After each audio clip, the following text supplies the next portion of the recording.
Okay, I just ran out of I think space on the memory card. When you do the belts, this gear here, it has to be, you see that mark, there is like a punch mark on the wheel, which is not now perfectly in line, but that cut on the crankcase and that mark on the wheel, it has to be perfect aligned.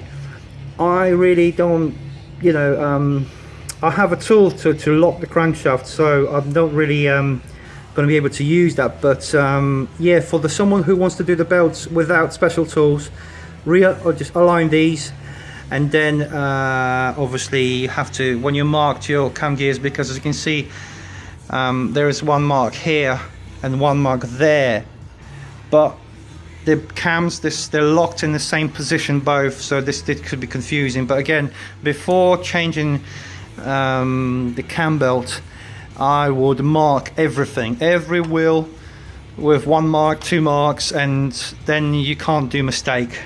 So let's put the cams on now. Sorry, not cams, the belts. Okay, so here's a tool. So this is a locked crankshaft basically. It's very precise, there's no play whatsoever, so the crankshaft's now in locked position. And here you've got some lovely markings after the Silverstone gravel. Okay, so here we have the belts semi on. As you can see, this is nothing is tight, it's all loose. I just want to show you why I said that way when I'm showing it's better, purely because when you, I'm not sure you're going to be able to see it, but if I tensioning the belt,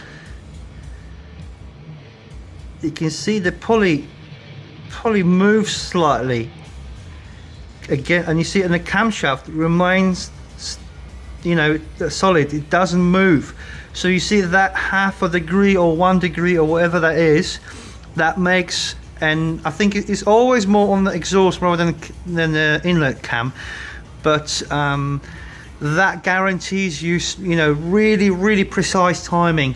So when you actually time it, when you tension, what you do, the first step is to put the tensioner on sort of, you know, to create a tension with your finger.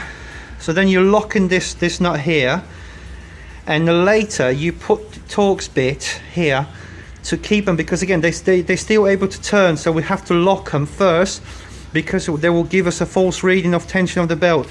So yeah, so now we're adjusting, so the crank is all locked, so we're adjusting them now, the tension here.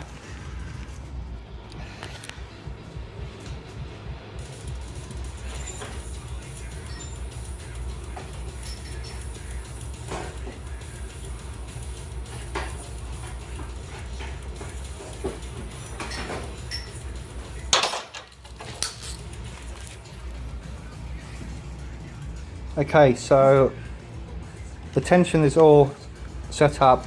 Obviously it's not really hard, and now we have to just lock these screws here. I forgot to do them up, but you see now